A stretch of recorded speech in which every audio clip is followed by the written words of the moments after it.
Okay, good evening, ladies and gentlemen. Welcome to this meeting of the Braintree District Council Cabinet.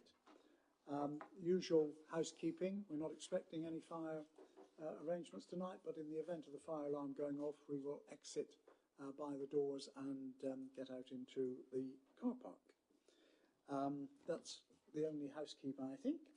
I'll move on to public session now. Apologies for absence. I have apologies from Councillor Ritchie, Councillor Taylor, Councillor Dervish, and Councillor James Coleridge. And Councillor Coleridge. I think Councillor Swear is expected, but we'll hold fire on that. Otherwise, I think everyone else is here. I'll move on to item 2, declarations of interest. Are there any declarations of interest that any member wishes to make of either a disclosable pecuniary interest or other pecuniary interest or non-pecuniary interest? There you are, right on time. I said Councillor Swear would be arriving. Any declaration of interest? Councillor Cunningham. Thank you, Chairman. Can I declare a non-pecuniary interest as a member of Essex County Council? And our wider sort of conversations about transformation and different ways of working, it's probably likely that they'll be mentioned. So thank you. I think we'll also include Councillor Lynette Bowers-Flint and myself also as County Council members, and Councillor Schweer as well. Right, any other declarations of interest? No? Okay, move on to item 3, minutes of the previous meeting. This is the meeting held on the 5th of February. They have been circulated. Are members content that they are a true record and that I sign them? Agreed. Thank you.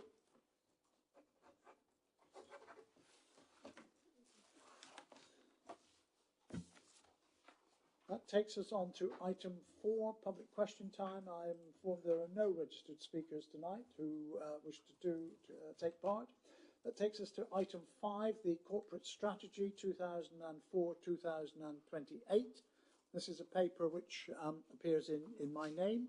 The purpose of the report is to set out the new corporate strategy for 2024 to 2028. The corporate strategy sets out the themes and priorities of the Council for the next 4 years, and if approved tonight will be recommended to full Council. I won't go into the whole detail because there's quite a lot there, but basically it revolves around 3 key themes: communities, prosperity and the environment. I think something which probably is shared across the Chamber. Also, there are some other papers tonight which will fit in to the development and delivery of the corporate strategy, and that's the Fit for the Future programme, which my colleague Councillor Cunningham will be speaking about shortly, and also the Corporate Peer Challenge Action Plan, which again we made sure links in to what we are doing on the corporate strategy. There has been consultation on this with residents, businesses, members and key stakeholders in respect of the issues that are in there, and the results of the consultation alongside the information regarding national and local impacts of local government, district statistics, etc., have helped to shape the priorities. So the corporate strategy, if approved tonight, will be presented to full Council on the 18th of March 2024. So without more ado, I will move the recommendation in 2 that the new corporate strategy 2024-2028 is agreed by Cabinet and recommended to full Council. Is there a seconder for that? Seconded. Thank you. I now open it for any comments or questions that anyone might have. Councillor Cunningham. Thank you, Chairman. Obviously, this is the culmination of many months' preparation, work, evolution in terms of ideas, and I think it was only right that we thank the team behind the scenes, particularly Tracy Headford, who has worked with all the services to pull this together into such a comprehensive and generally exciting document. Our items a little bit later in the agenda will talk about Fit for the Future very much through the prism of a financial imperative, and of course there's absolutely right that that runs as a golden thread through the whole corporate strategy. But I would hope that on looking at the corporate strategy, appreciating its varied priorities for the whole district, we'll see that it's a corporate strategy that goes beyond just the financial imperatives. It's dealing with the financial issues, but allows us to continue to deliver quality services and be of quality service to the residents of the Braintree district. So I think in difficult times it's an exceptionally positive document, and on agreement to look forward to delivering the actions and the priorities that sit alongside it. Thank you, Chairman. Thank you, Councillor Cunningham. Any other comments or questions? Councillor Mrs. Beavis. Thank you, Chairman. I was only just going to pick a question on the back of our member development training that we had, where we were looking at the percentages of people around the district that had been part of the consultation, and there was a real deficit in the rural communities, and the officers were going to go back and just look at that, and I just wonder whether there was any extra sort of information that came through from any further engagement. Thank you, Chairman. Thank you. I don't accept this story which is being peddled by you and your colleagues, that this authority does not look after the rural communities. If you were listening at the last council meeting, you will have heard, for example, a whole list of things by Councillor Ritchie of funding that had gone into the rural communities. We, as an administration, govern for all our communities, whether they be rural or urban, whether they be wealthy or, more importantly, not so wealthy, like wards like Bocking South, which is one of the most underprivileged and wards that we have. So in terms of how we take it forward, we will continue to work with with town and parish councils, whether those town and parish councils represent urban areas or whether they represent rural areas. But I really am getting increasingly annoyed, I suppose, of this story which is being peddled, I have to say, peddled by you and your colleagues. And some of us do represent rural areas. In fact, a lot on this side represent rural areas. So I hope that when you look at it and read the contents, etc., you will see that we will be equally as keen to ensure that our rural areas get a fair deal as well, which is one of the reasons, for example, under the cost of living, that we particularly, for example, made a donation of nearly £100,000 to the food bank, specifically to get out into the rural areas. In fact, I think one is in your own ward, Councillor Mrs. Beavis, the Sybil Headingham one, which we recognise that having food banks in the centre of urban areas is not convenient for people living in rural areas, particularly if they have no transport. And so we've deliberately put resources where that may help. I'm sorry to go for you, but I'm really, I'm not going to have this nonsense, in my view, keep being peddled. You may now come back, Councillor Beavis. Thank you, Chairman, and I'm not annoyed actually by your response and the passion in which you delivered it. And it really wasn't making any political point. I was just, I don't really think you've answered the question. I was really just interested to know what else has come in, really, Chairman. But, maybe an officer at some stage can give me a bit of a written response to that. I would be grateful. Well, I'll give you a written response in due course. I was also just picking up on some of the nonsense that you and your colleagues put in the Braintree and Whittam Times letters column. For example, last week, the suggestion that how certain resources were used would be left entirely to me to decide. That was at this meeting last time as to how that would be dealt with. And we will ensure that resources are made available. Just as similarly, the issue of the Wethersfield, we are working on how the grant process for local communities might be operated. And I hope we'll soon be in a position to get that out as well. So I think we'll leave it there as a 0-0 draw. Right, let us pass on. Any other comments? Are you happy then to accept the recommendations? Agreed? Thank you very much. See, we can have our disagreements and we can still remain in good humour. Right, let us move on then to Fit for the Future transformation process. Councillor Tom Cunningham.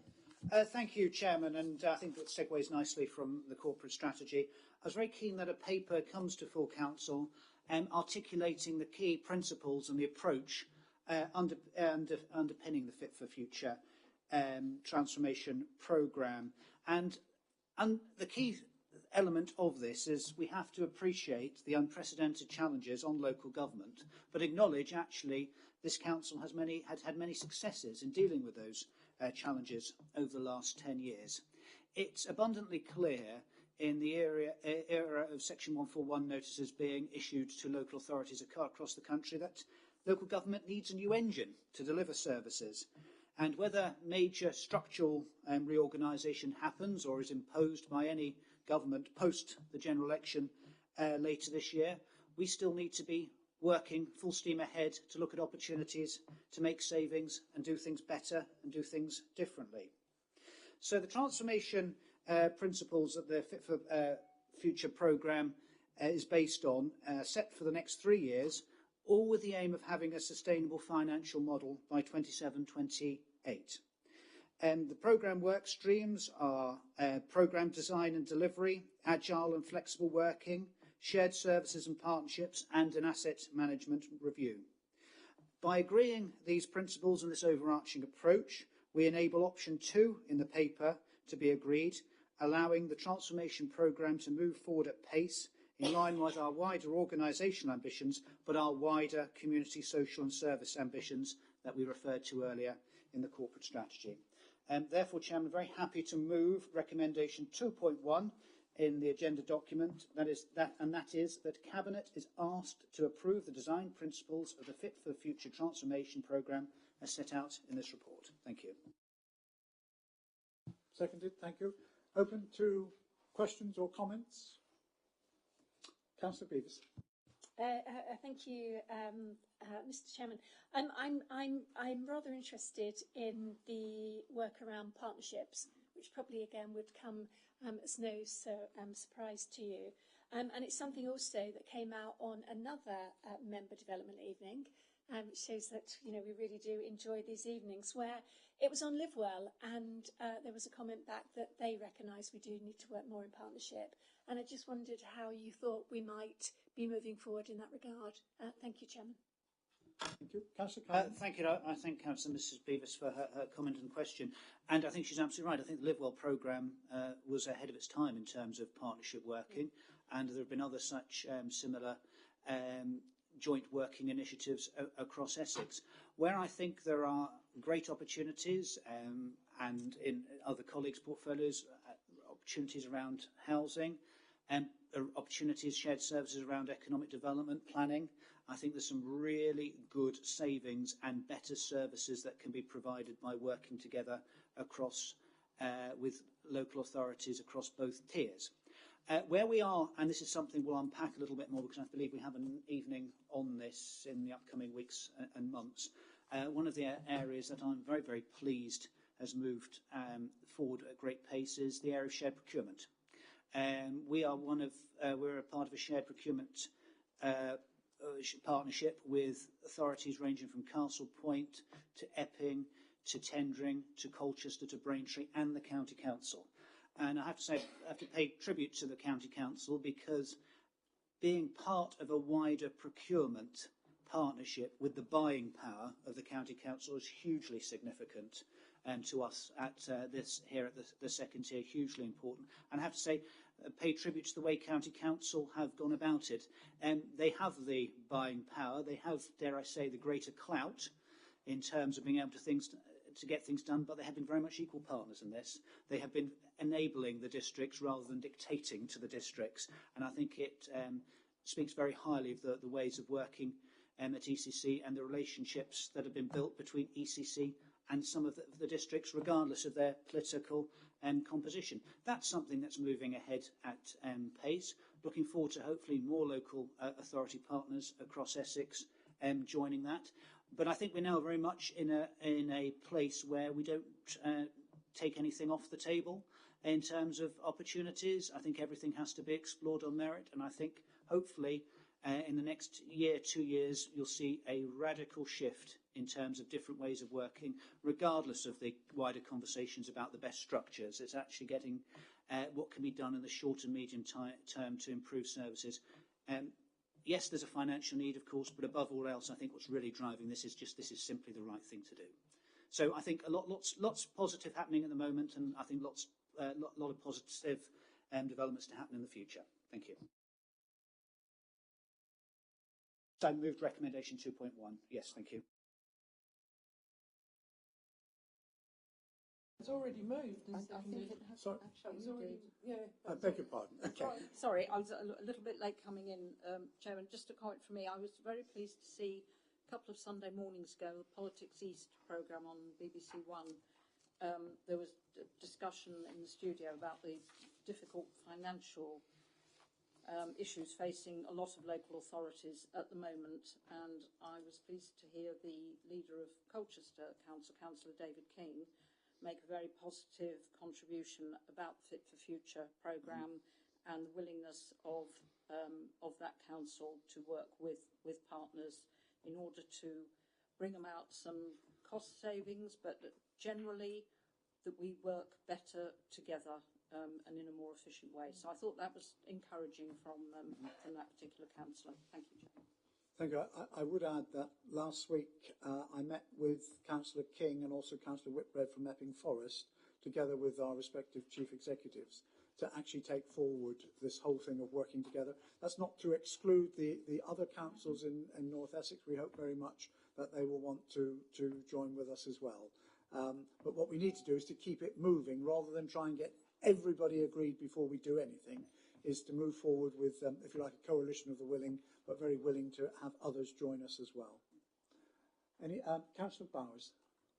Yes, thank you, Chairman. I'd just like to welcome this coming to Cabinet tonight and thank Councillor Cunningham for bringing this forward. I know this has been discussed at length, and it's even obviously referenced when we're talking about the budget. We're talking about the corporate strategy and virtually a lot of other factors of the council at the moment.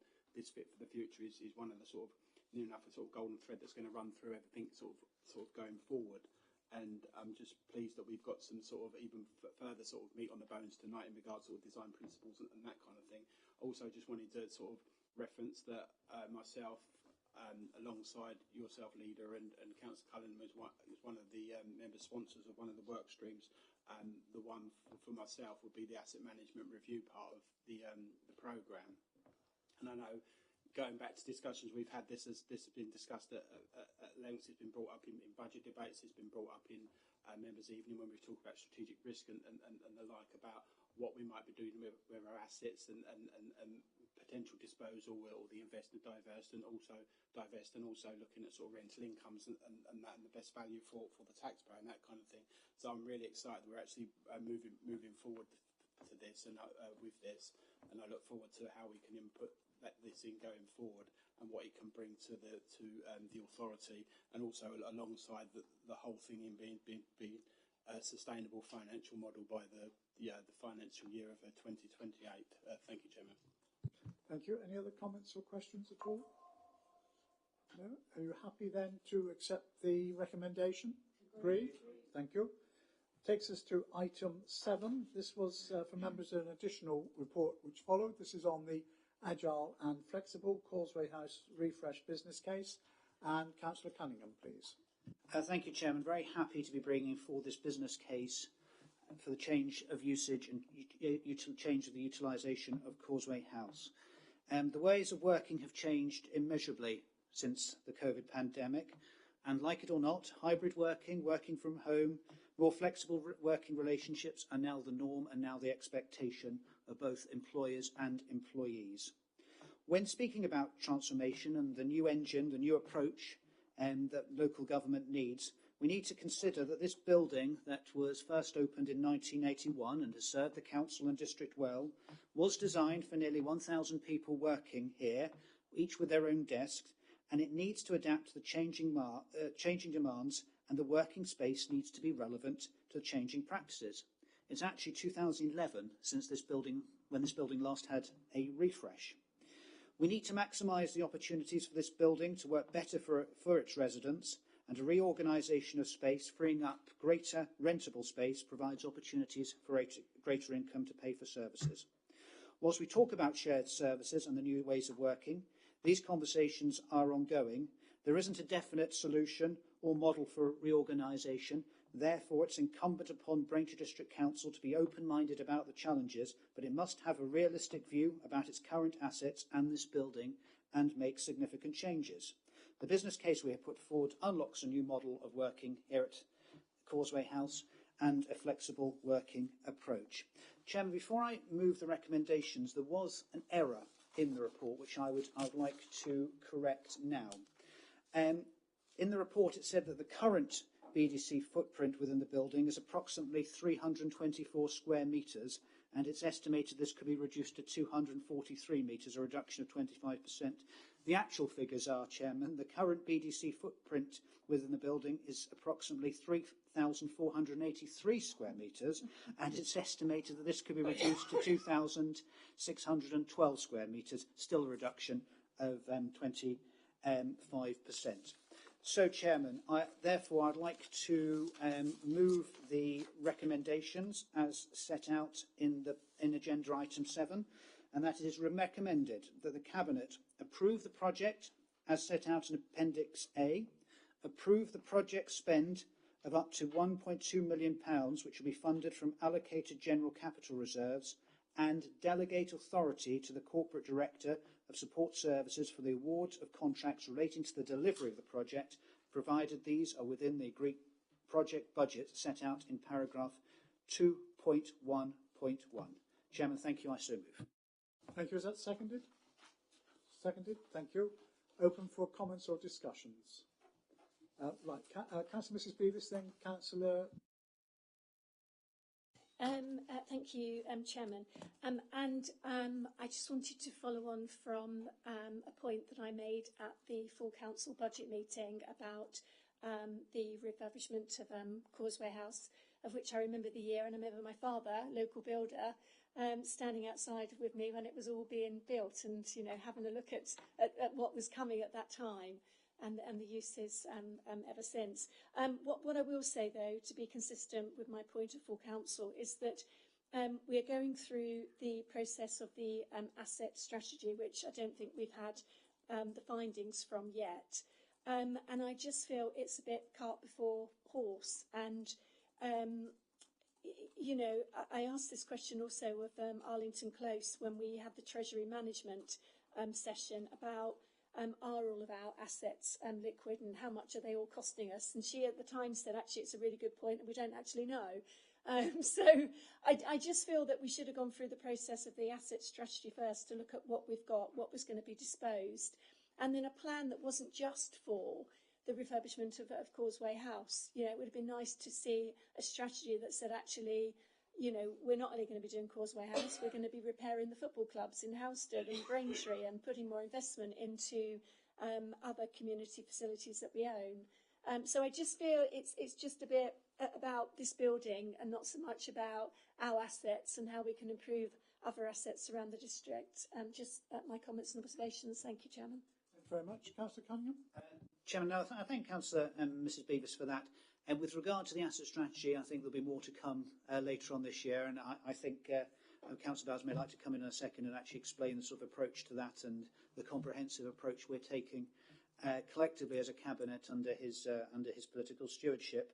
I think it's worth recognising that this building at the moment is not fit for hybrid modern working. I think we have hybrid Teams meetings now are the norm. Some officer colleagues are in the building, some are not. They need to have Teams chat. I think there's only about 4 or 5 rooms in this building that are currently hybrid enabled. One of them is the Causeway room, which is, for colleagues on is our main boardroom on the first floor here at Causeway House. And sometimes you'll have the slightly daft situation of that space being used by about 2 people, just because that is one of the few hybrid rooms enabled.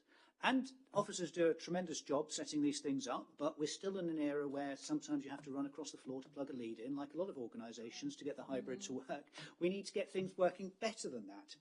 But I would just like to make the point that this isn't just £1.2 million worth of expenditure on the building. This is here with a purpose of generating a return. Now, obviously, additional rentable space. We're determined that the success of that will be determined by market forces, the demand for the extra space. But it's worth reflecting that actually, if this authority was to let an additional 871 square metres, this could bring in an extra £200,000 in. That's an investment return on capital employed of 17%. That money going straight into the revenue account to help pay for services. That is significant investment, not just making the building work better for Braintree District Council as a corporate body, but actually helping generate the income to pay for essential services. So I do hope going forward we'll have the conversation. Absolutely right, the check and challenge on this, as we're quite right, we'll have the check and challenge to make sure we get the asset management strategy right and the actions right.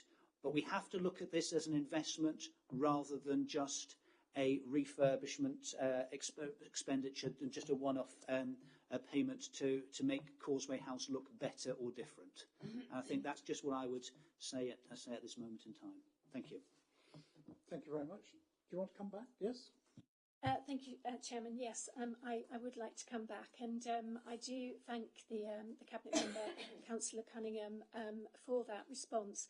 But I will go back again to the asset management strategy and the cart before the horse scenario, because how do we actually know? It's all very well to say that, and we've said it through the whole process of budget scrutiny, that this investment is going to bring in additional money into the revenue account, and you've cited this evening 200k. But actually, how much is this building actually costing us? And it was only, not so long ago now when we opened up the new plaza. Has anyone actually, had a look at whether we should dispose of this building and move somewhere else and have more of a back office? We're going through the asset management strategy, and I just feel that we haven't had the findings of that yet and the opportunities, and yet we're racing ahead and spending 1.2 million on the refurbishment of this building. Thank you, Chairman. I think we mustn't conflate the two things. The asset management strategy, and Councillor Bowers may want to come in on this, is actually a review of all the assets owned by Braintree District Council. Yes, buildings like the Plaza included that, but it includes business units in Sybil Headingham, it includes other units right across. They're not actually used corporately by this authority. They're owned by this authority, but they don't actually necessarily serve a corporate service delivery role for this authority. So I do think they are slightly different things. Conversations about shared services, shared space, I think there's been many different iterations over the 12, nearly 13 years I've been here. Other sort of business cases worked up. These are constantly evolving conversations, but there has to be a time where we make a decision on this building for the short and medium term. Now, that's not to say in 15, 20 years' time we could be operating on a totally different system of local government, significant reorganisation, changing buildings, but we have to make a judgment at this moment in time. There's not to say that those conversations cannot keep going, but you can't just suddenly pack up one building and move to a new building that's already shovel-ready built just like that. The sort of change from one location to another is a long process, and it's a significant change management process. I think we have to make a decision on where we are here and now, safe in the knowledge that with all these new solutions, the new technology, the new desk arrangements, a lot of this could be packed up if we wanted to and moved elsewhere.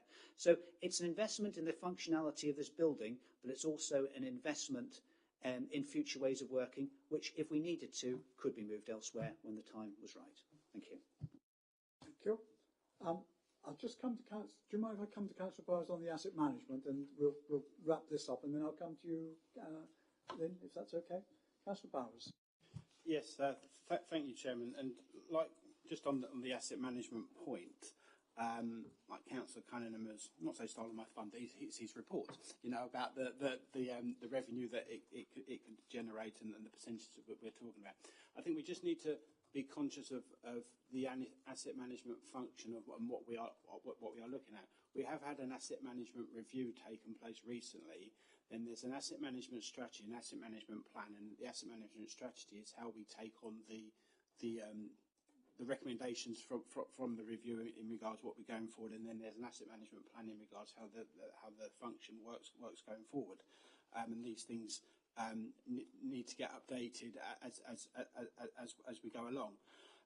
But I think it's basically backing up what Councillor Cunningham said. At the end of the day, there's a lot to do with this. Like, we can't just waste time, you know, and a lot of this stuff and lots of this investment that is going to go into Causeway House, it is stuff that would be able to be moved if we decided that this place was, I'm not saying not fit for purpose, but in regards to reviews going forward and the strategies going forward and that kind of thing, when we're looking at assets a bit about disposal and divesting assets and that kind of thing, I don't think at all this is a waste investment. There is, as it even says in the business case, even on the return on investment, it says that the lease and the unused space and ultimately BDC may benefit tremendously from this initiative. So there's a lot of revenue to be gained from what we are doing, as much as upgrading this building and maybe making it worth more than it would be anyway. So I think this is the right thing to do at this moment in time, but then we can't lose sight of it's just one thing standing aside from a full asset management strategy that is looking at all the assets in the owners. And forgive me for repeating what Councillor Cunningham said, but near enough. But it's like all the assets, and we're talking about community assets. We're talking about revenue generating assets. We're talking about not every asset has to be there to make money for the authority. There's a lot of assets that we've got that do good things for our residents, and that's what we need to balance up as part of the strategy. But for this moment in time, from an asset management point of view, I feel I completely back this. That this is the right thing to do, and I think that needs to set aside from what we are doing with the asset management function, which is also the right thing to do, and will be the best thing to do for not just the authority as an authority, but for our residents and the value of money going forward. Thank you, Chairman. Thank you very much.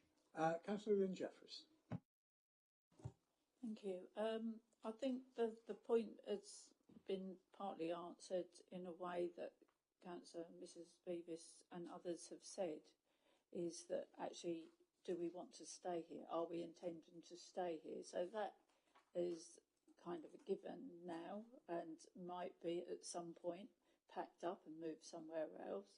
I think the building has, I'd show my age if I say that I remember the opening of it, of course. And since 1981 and even since 2011, things have changed so much. And if you're not careful, if you don't upgrade things, you do get behind. And actually, there's a cost to that as well. So there's savings almost to be made. I would like to know whether we've got anybody that we think might want to share the building with us. And I think we do have to be careful because it is a lot of money. So it's public money. It's a lot of money in an area that in a previous report said the gross weekly pay in the district is lower than average. We're obviously in an area that we've got people without very much money. So we're spending a lot of money, and it can look like we're spending it on ourselves. So I think there's a way of putting it, isn't there? So it is a lot of money, but I think we do need to be modern and be up with the times. Sorry, do you want to come back first? No, I agree with everything. I agree with everything that Councillor Mr Jeffers has said. Indeed, yes, it's very important that we get the communication message right. This is an investment in the building to do better for residents. With the greatest respect, this isn't a new carpet or a new paint job, so it's nice for members and officers to come to work. That's not what it's about at all, and I think we must be very consistent and quite robust in that clarity of that message. And I agree totally with everything Councillor Jeffers has said. Thank you. Councillor Flint. Thank you, Chairman. I wasn't here in 81, but I was a councillor in 83 and remember the building very well. And as far as my memory serves me, it's only had one big refurbishment since 81, basically. So in 40 odd years, one refurbishment is not really spending a lot of money. And I think we need to get away from using the word refurbishment, because it isn't a refurbishment. It's a modernisation of using this building to the standards and the uses that it now needs in the year 2024 rather than 1981. Because whilst there was a refurbishment done, nothing changed. We had a new reception desk, perhaps new doors, but the whole layout is exactly the same. We don't need this building the size that it is now. We don't need it in the shape that it is now. This building is completely different to what it was in 83. And I think Councillor Jeffries has referred to that. And I hate, more than anything, going into a room and seeing cables run across all the tables. And it's not just here, it happens at county as well. Seeing cables all over the floor and desks because people need to charge their computers. You know, everybody uses computers nowadays, modern technology, but we're not up with it. So we're not refurbishing it, we're bringing it up to date, and we're doing that for the benefit of the whole of the district with our assets, not for the benefit of anybody working here or the councillors. Thank you. Thank you very much. Councillor Mrs Beavis wants to come back, and then I'll come to you, Councillor Bowers. Thank you, Chairman, and thank you for the points, particularly by Councillor Cunningham and Councillor Bowers-Flint. And I mean, I would agree with that. I don't feel that we should be using that word refurbishment so much. Actually, you know, let's say what it is we're trying to do, which is about investment. But I really do feel that there is a communication piece to be done here, because this feels, and I'm not just saying that because I happen to be the leader of the independent group, I'm saying it because there is a feeling out there that this is very much about being corporately led. This is another corporate project. And, you know, actually what you're saying, I think, is that actually all the community can benefit from this, because we're looking at putting into the revenue account another 200k year on year, which is very different to the communication that we've just sent out to all residents, that we as councillors were asked to push out about, actually, we balance the budget, but listen folks, it's not good because we've got this huge deficit coming down by 27-28. And actually, we haven't got so much of a deficit gap if we're going to be putting 600k back into it. And I don't think we're getting that message out there. And I've actually had emails on my desk over the weekend, actually, that I've responded to from residents to say, how is this gap, and what are we going to do to fix it? So I think there is a communication piece to be done here. Thank you, Chairman. Thank you very much. Councillor Bowers. Yes, thank you, Chairman. I think just on that point, I think during this budget process, I think a lot of that conversation has actually been had, and I remember debates in this chamber in regards to the corporate scrutiny committee, when we've had conversations in regards this is putting money back into revenue and that kind of thing. I think so some people sometimes listen to or hear what they want to hear. I just wanted to one more point following on from Councillor Jeffries' point and Councillor Bowers-Flint's point in regards one about obviously this building, like Councillor Bowers-Flint says about it being 1983 was obviously completely different to now. It's the same thing in regards ways of working are different now to they were in 2020. You know, in regards how the world has changed.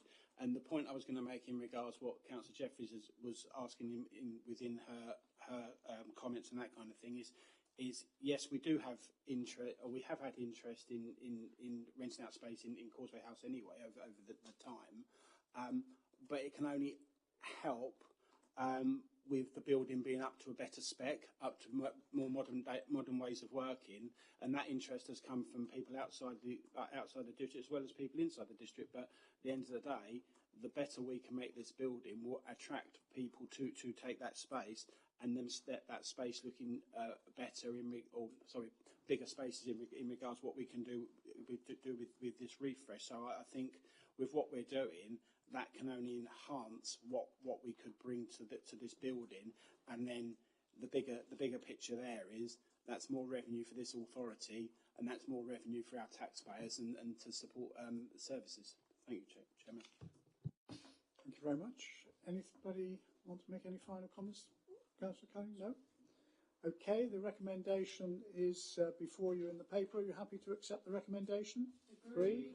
Thank you. We move on then to item 8, Corporate Peer Challenge Action Plan. Members will be aware that the Corporate Peer Challenge we had in October 2023.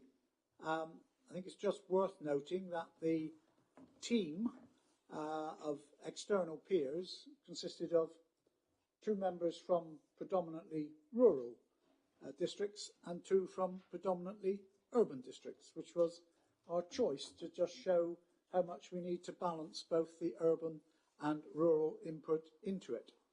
The team spent 4 days here, and I'm very grateful to members, and including members of the opposition groups who participated and gave up their time to speak with the peer review team.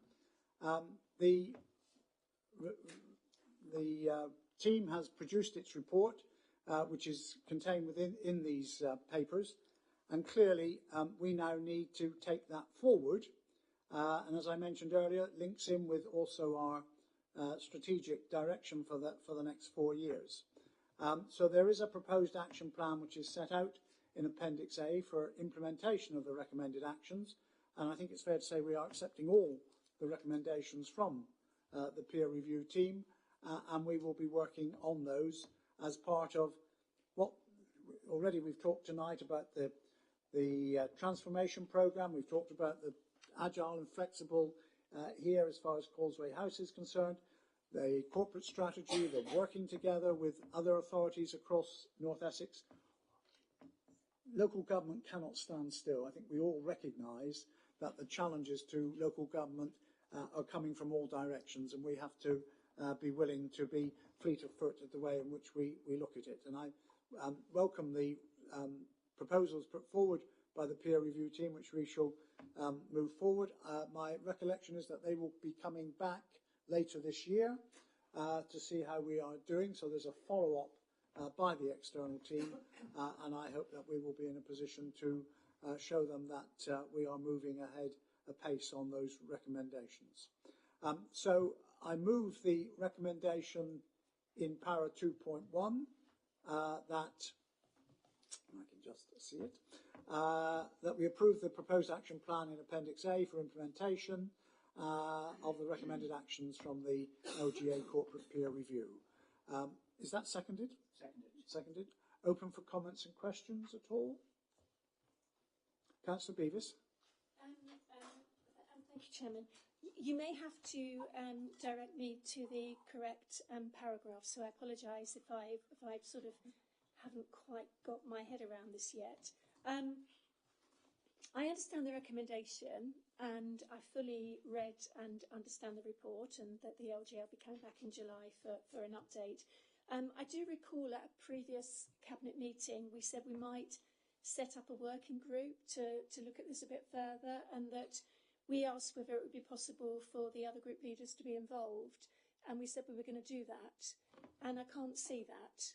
Neither can I see it, but I do remember exactly the same, and we will follow that through.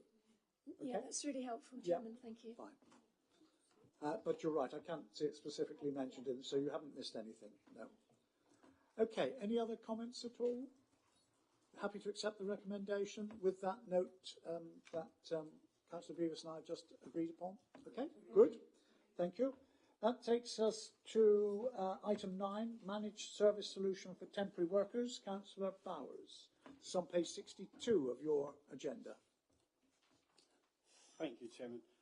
The report being presented to Cabinet sets out the proposal to sign up to the Essex County Council Managed Service Solution for a period of 3 years from the 1st of April 2024 when engaging the use of temporary staff such as agency workers or consultants. There are currently no formal arrangements in place for the provision of temporary workers, and each service will liaise directly with agencies to sort any temporary workers they require. This is not the most cost-effective method, it is not easy to track, and it is an administrative burden. There are existing up-to-date arrangements for the provision of temporary workers within our operations service, and this proposal currently excludes the operations with a view to including them at a later date. Across the rest of the council, spend on temporary workers is over £1 million and utilises various agencies. Essex County Council has established a dynamic purchasing system that allows efficient placement of roles with external agency providers, and they currently have 250 agencies signed up to their framework. The benefits of signing up to the ECC dynamic purchasing model are reduced rates enabling cost savings, managed timesheet and payroll processes taking the administrative burden away from our staff, specialist support for specialist roles, full compliance with procurement regulations, and with the processes being more streamlined, the council will be able to track more efficiently the use of temporary workers across the organisation and feed this into workforce planning. The proposal is being brought to Cabinet due to the current levels of expenditure on temporary workers, and although the use of temporary workers is kept to a minimum, it is sometimes necessary to fill resource gaps. There will be a significant saving achieved on spend on temporary workers as ECC have negotiated reduced rates with all suppliers on their framework, with an additional benefit of removing fees for any workers that end up becoming employees of the council. Other local authorities in Essex are also joining the ECC dynamic purchasing system for their temporary workers. There are no costs of joining up to the system, and therefore this proposal is a win-win situation all round, bringing about vast savings and process efficiencies. So if members can cast their eyes to section 2 and the recommendation before us tonight, which is to sign up to the Essex County Council Managed Service Solution Framework for temporary workers for 3 years from the 1st of April 2024. I move that recommendation, Chairman. Was that formally seconded? Seconded. Thank you. Open for discussion, questions. Councillor Mary Cunningham. Thank you, Chairman. I think employment and recruitment has become a really big headache for both small businesses and larger organisations. And I know that there have been and still are certain departments within this organisation that struggles to fill vacancies. So it seems absolutely right to have the ability to tap into a much larger pool of specialist expertise. And I believe 250 within Essex County Council's framework, it has to be the right way to go. So I fully support this recommendation for joining up the services from April the 1st. Thank you, Chairman. Thank you, Councillor Cunningham.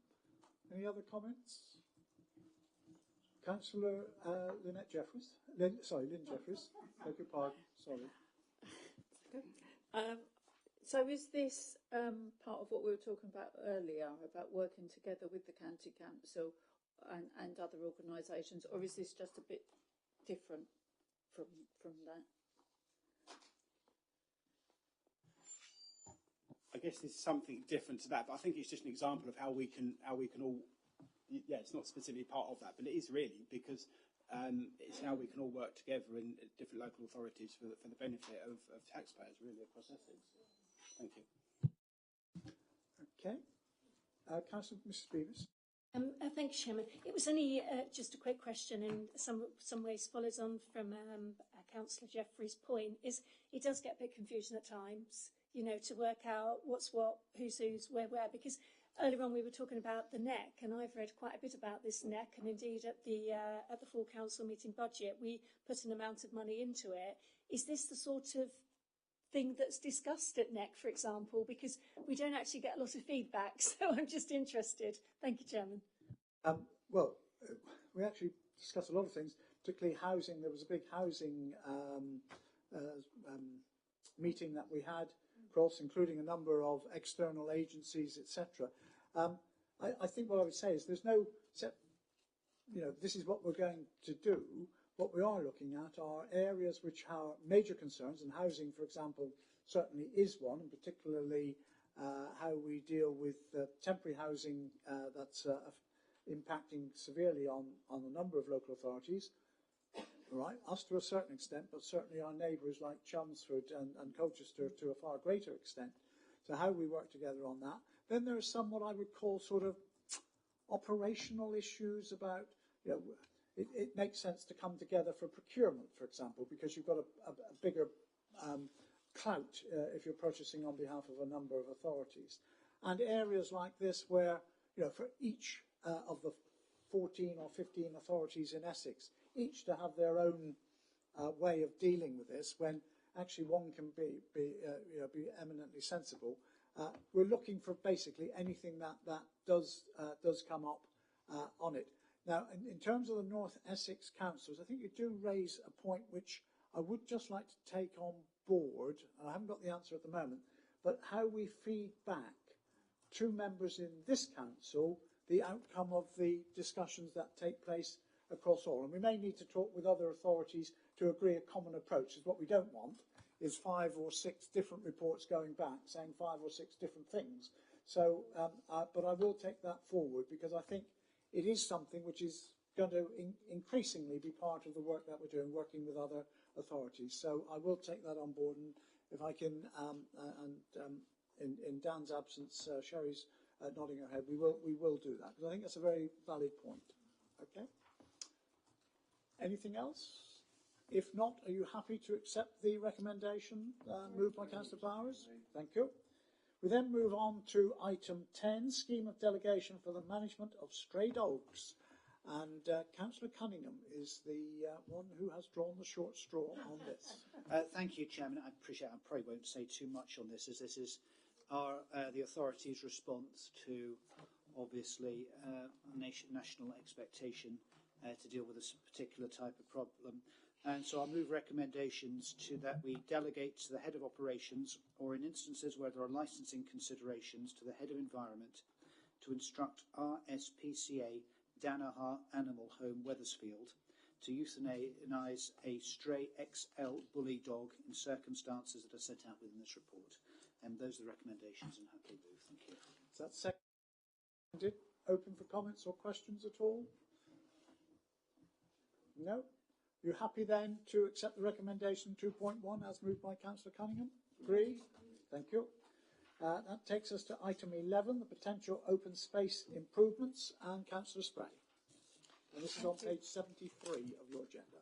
Thank you, Chairman. I'm very pleased to present the Potential Open Spaces Improvement Plan, which hereafter I shall refer to as the POSI for 2024-25.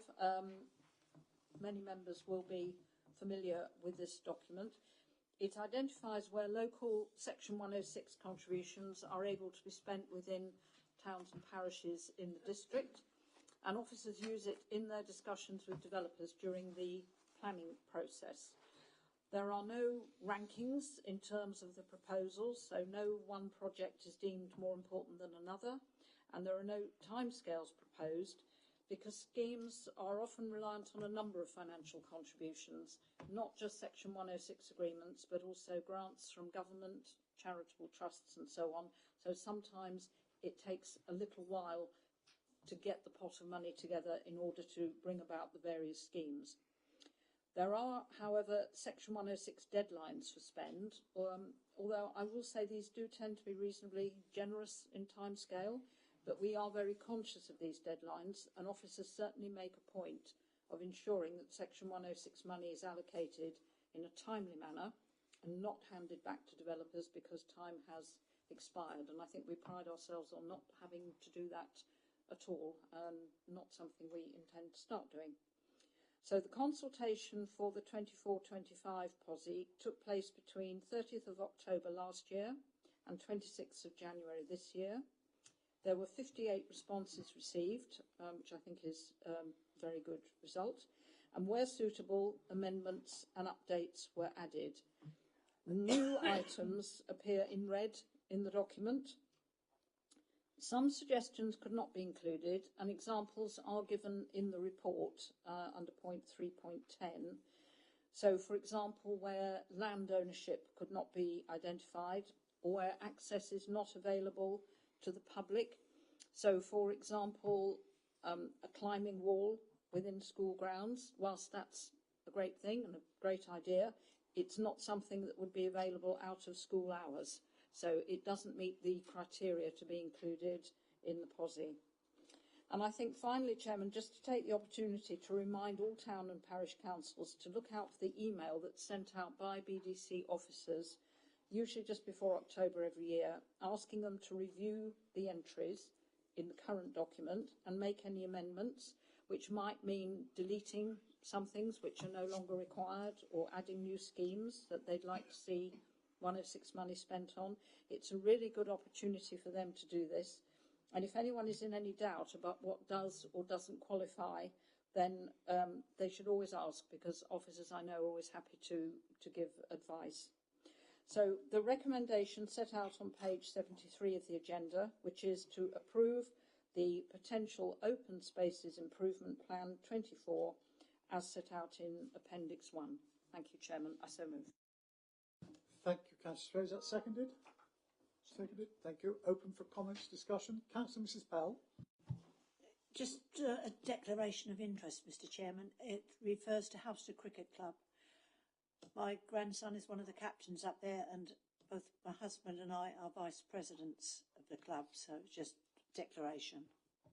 Thank you, Councillor Spell. I thought you were going to say you were aiming to open the bowling for them this summer, but no, we do note that. Any other comments or questions at all? Councillor Mrs. Beavis. Thank you, Chairman. A couple of comments, if I may, and there may be a question within it. I'm not sure, Councillor Spray, but I'm sure we'll get to that. I mean, first of all, well presented, and thank you. And I know you and I have had a couple of discussions outside of the meeting on the new name, and so I'm able to make sure that I keep the parishes that I represent updated. And over the years as district councillor, I've done so much work on this document in my roles at district, but also in the parish as well. And I know it is a really valuable document, and well completed, well read, and understood. The thing I will say, and I am going to niggle my thoughts a little bit, is, you're absolutely right. We try as a planning authority to make sure that we do spend all of our Section 106 monies on time. And again, I've done a huge amount of work on this over the years and understand the patch that I represent. But what really irritates me, and there's a piece in the Houston Gazette only this week by a local resident who's talking about the Riverside Walk. And, I'll talk about my patch because it's the one I represent, but the Premdale regeneration site has a huge Section 106 agreement. And thank you, Councillor Spray. We've spoken about, and Dominic Condoms as well, about some of the updates coming forward in my patch. But it just takes so long. And here we are almost 10 years on, and we still haven't got the path between Sybil Hedingham and Castle Hedingham fixed. And I do think, and somebody, I hope it's going to be me and somebody else, goes back to the chap in the Houston Gazette and answers the question, because we keep saying it's coming, it's coming, it's coming, and the NatWest building is going to be improved and the medical centre's coming, but when? Thank you, Chairman. Thank you very much. Councillor Mrs. Spray. Thank you, Chairman. Thank you, Councillor Beavis. Yes, I appreciate it can be very frustrating at times. As you know, because we've discussed it along with your ward partner, some of the problems around the Riverside Walk, there are particular reasons why that was held up. It is, I think, now progressing very well and quite quickly, but there were, as you know, there were certain reasons why we were waiting for reports from other agencies before we could proceed with the work. But obviously residents, I know, are not always aware of that, and it just looks to them as though nothing is ever happening. In a way, similar sort of thing with the medical centre. It was down to the NHS. I'm not actually sure exactly where we are with that, but I will find out, in that it's the NHS process of signing off a business plan. We've got all our ducks in a row. We're waiting for the NHS, but it will happen. But yeah, I understand the frustrations, particularly to residents who obviously are not party to background discussions and what's going on. Thank you, Chairman. Councillor Annette Barnes-Flint. Thanks, Chairman. Just a comment on the allotments part of this report. It's interesting to know that there's over 1,000 people waiting for an allotment in the district. So it's good to see that they're still as popular, if not more popular now. But it would be nice to see those numbers reduced and more allotment plots allowed for. Thank you. Yes, I think Councillor Cunningham and I would share the frustration on allotment spaces, because that's another one which has been going a long time in our ward, similar to what was mentioned by Councillor Begas. Councillor Lynn Jeffries. Lynn. Councillor Bowes-Lynn has stolen my comment, which was about allotments. If you look, as she's done the math, but there is a lot of people looking for allotments, and I just wondered if we have got at some point. I think when we had the presentation from Towerlands, there might have been some suggestion that there might be some allotments put in. And I'm thinking of the Live Well strategy of people getting out and doing gardening. We've mentioned that, and generally as well, actually open space, because I think we identified that there perhaps was a lack of open space. But we often get people asking about allotments. I just wonder if when they do, whether they are directed to some other places where there is perhaps some vacancies in a neighbouring sort of village. So somebody from the town might go to the village and do some of that. But yeah, it's huge. Yeah, thank you, Chairman. Yeah, absolutely agree with Councillor Jeffries and Councillor Bowes-Flint. I know in my ward there are waiting lists for allotment spaces. I think in all, well, certainly 3 out of the 4 villages that I have. I think it's something we could certainly look at pushing a bit more when we're looking at developments, planning developments, and so on. So I certainly have made a note of that. And as for whether people are directed to sort of neighbouring villages, I don't know, but I think it's worth asking the parish councils, you know, when you've got waiting lists, do you communicate with other parish clerks and so on to see if they've got spaces? I strongly suspect that everybody's got waiting lists, to be honest. It's been, I seem to remember, and this is going back quite a lot of years, speaking, it must have been at a planning committee, I think, on an allotment issue, and saying that all of a sudden allotments had got very trendy. They used not to be, you know, there used to be, I think, places where chaps used to go to get away from the family for a bit, and so on, and that's the image they had. But they've been very trendy for quite a long time, and I don't mean trendy in a disrespectful way at all. It's a really good thing. Families get involved. They are a great thing. So I suspect that everybody's probably got waiting lists, but I've made a note of that, and we'll see if we can push a bit more for allotment spaces. Thank you.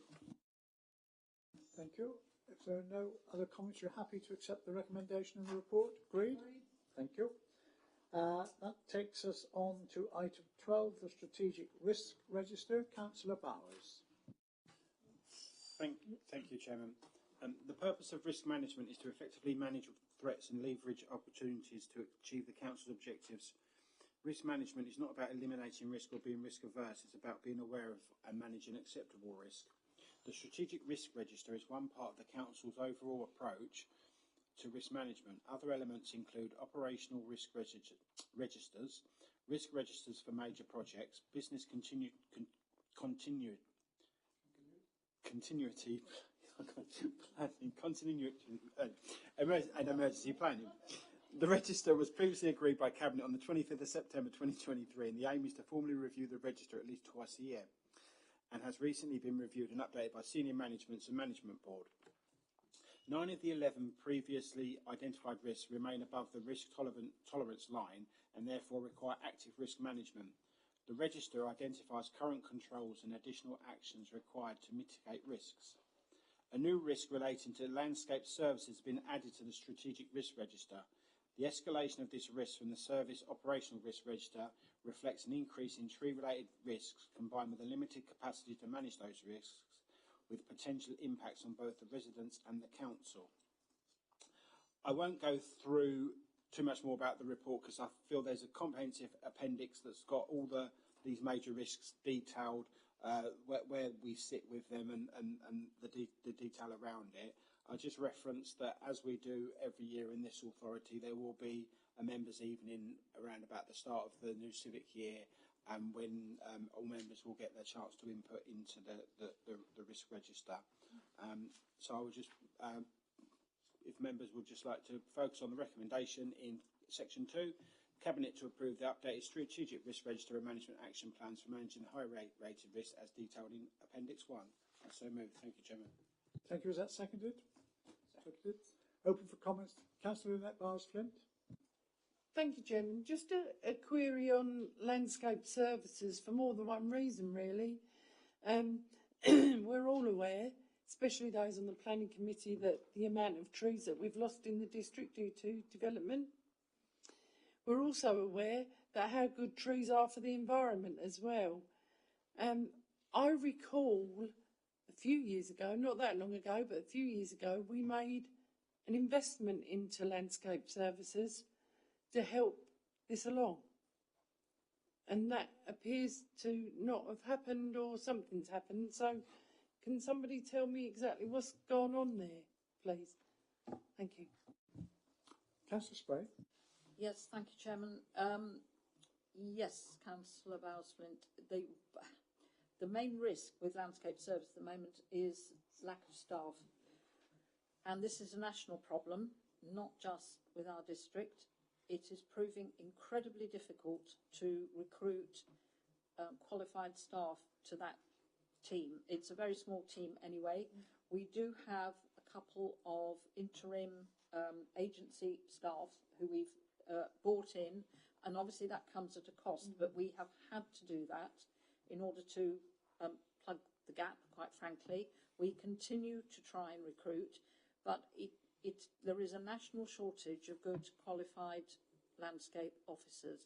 It is a real problem, and I do know that every time we have a storm or winds or whatever, certain officers and certain members, including myself, have slightly sleepless nights worrying about trees that we own as a council coming down, because obviously we are liable for any accidents or injuries. So it does cause us great concern.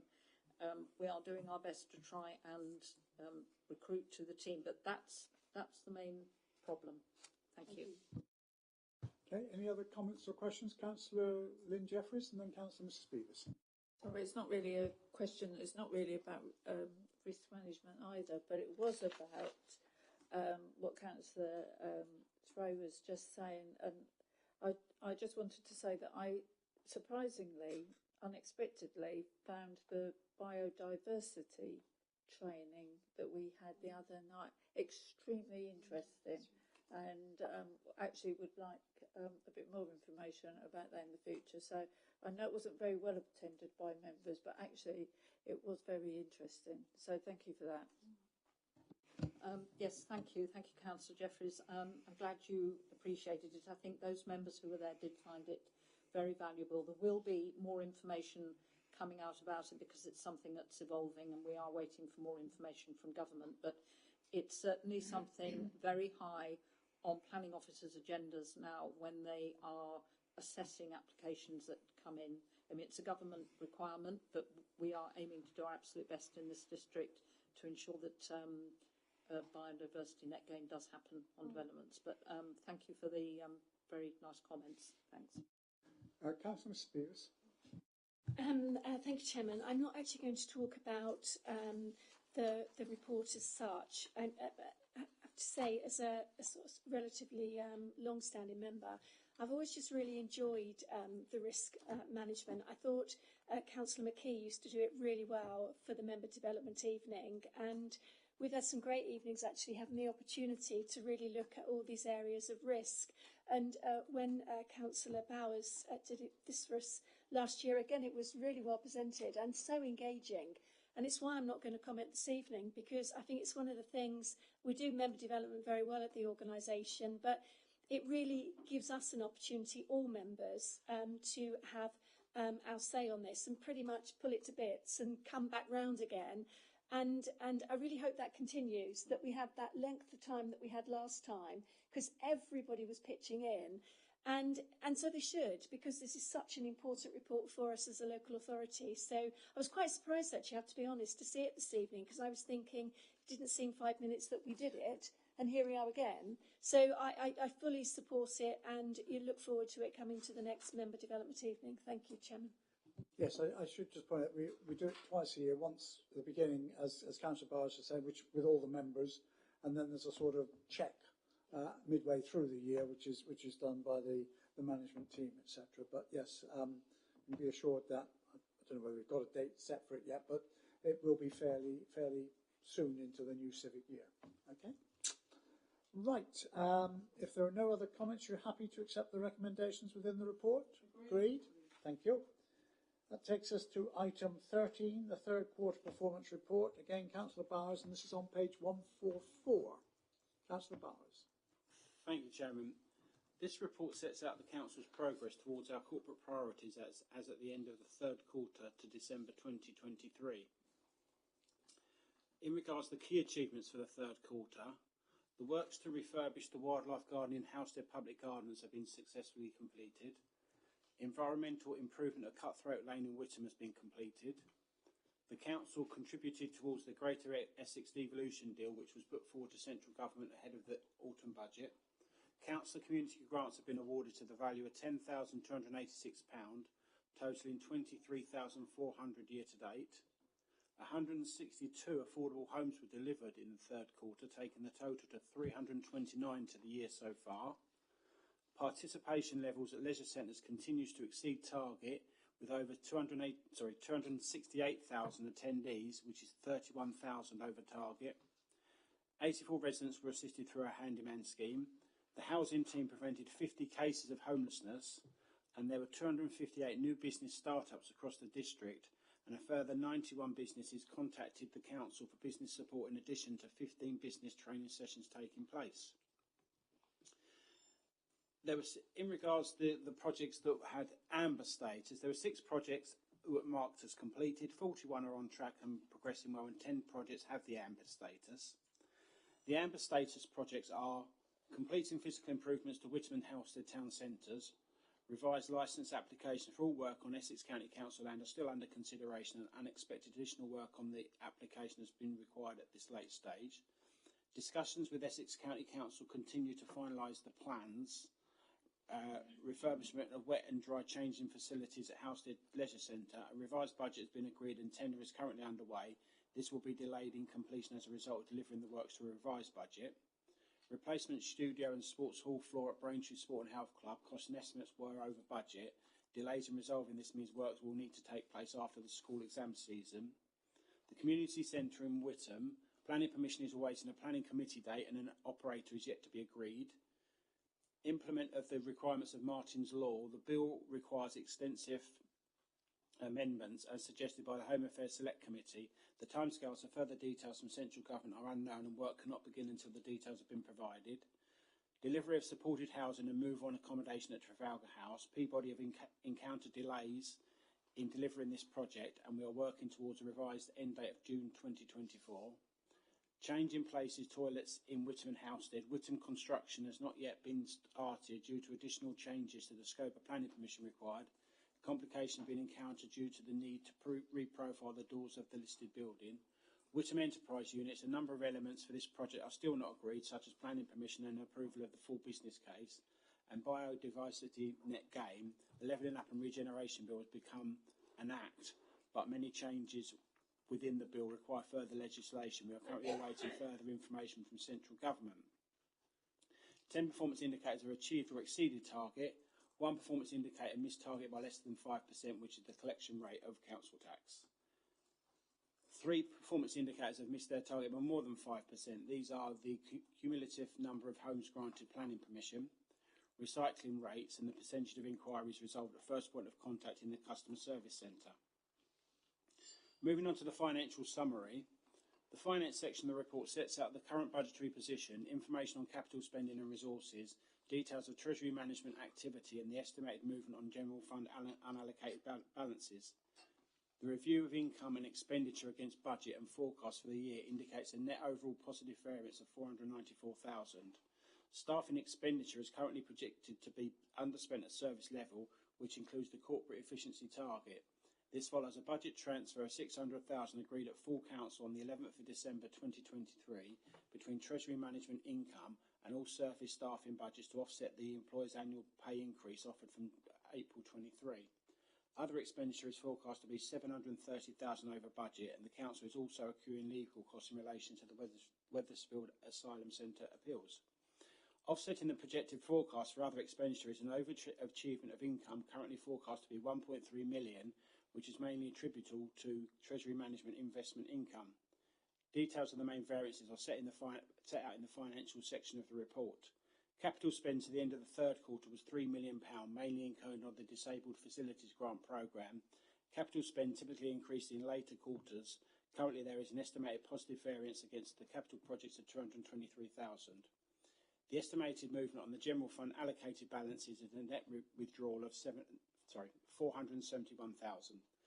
Full comments are provided in the report to the areas of underperformance, and the relevant portfolio holders should be aware and should be able to provide updates in relation to any questions that arise. And I'd move the recommendation, Chairman. Thank you. Thank you, Councillor Bowes. That seconded? Seconded. Thank you. Open for comments and discussion. Councillor Speaks. Thank you, Chairman, and thank you to the Cabinet member and also officers, because I know a great deal of work goes into delivering this report, so thank you very much. I just wondered, I was quite surprised on the red flag around the percentage of calls resolved at first point, because it's something that as authority we've always prided ourselves on, and I'm sure that Sherry's probably got the answer. I just wondered, should we be concerned about this, and what's sort of being done to mitigate it, to get it back on track? Thank you, Chairman.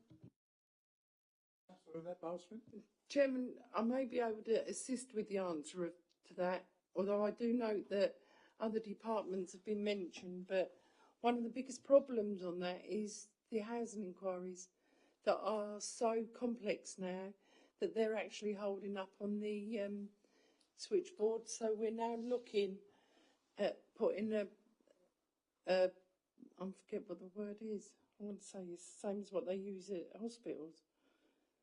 A triage.